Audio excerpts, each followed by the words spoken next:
In this week's episode, why did British businessman Richard Branson invite a Soweto resident to his London home? But first, a kitchen is not necessarily a place for a woman.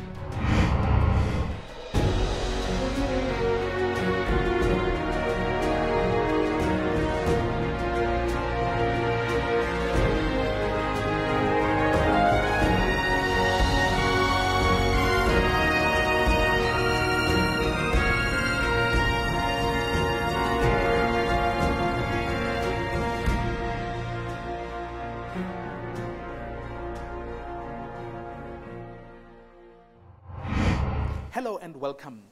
Benny Masekwameng's family lost everything when they were forcibly removed from their home during the political violence of the 1990s. Their savings for his university studies also disappeared. He had no option but to choose a cheaper course. Having helped his mother make and sell vetkoek back in Alexandra township, Benny chose the food industry. And let me tell you, it turned out to be a smart move.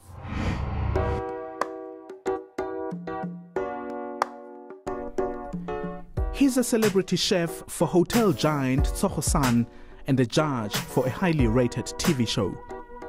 Benny Masekwameng is what young South Africans should aspire to be, a symbol of excellence.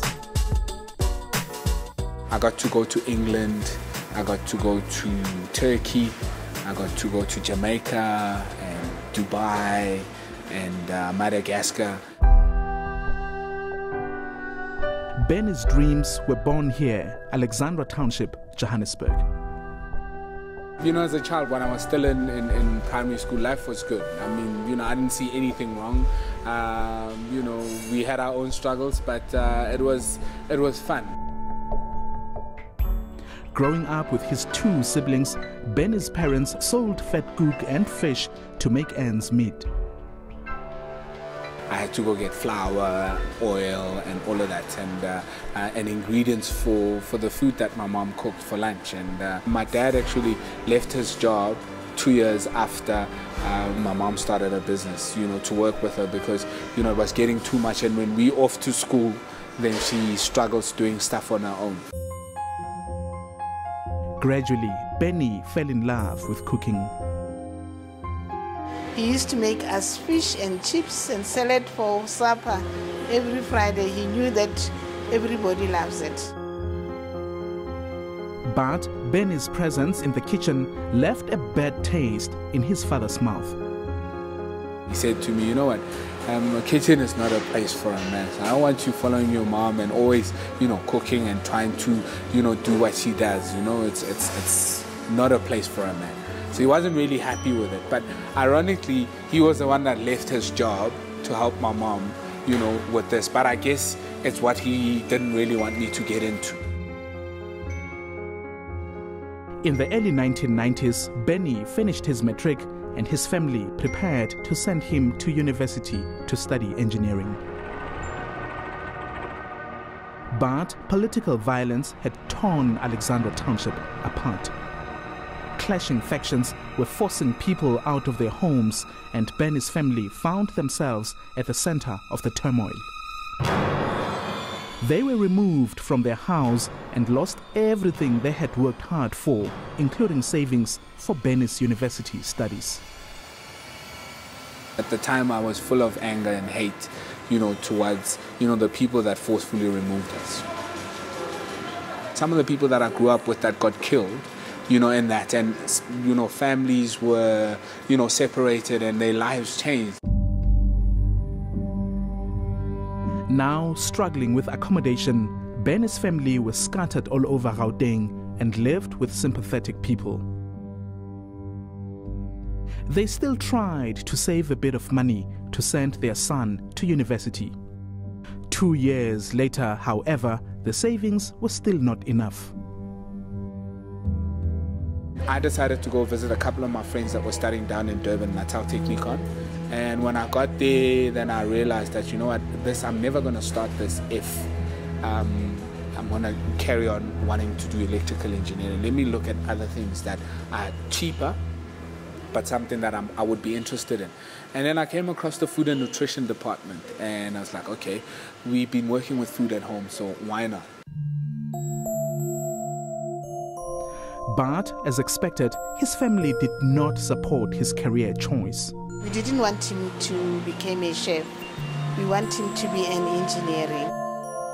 It took us a month. We're trying to talk to him. He says, no, I've decided I'm going to take this because I can't do what others in the kitchen doing.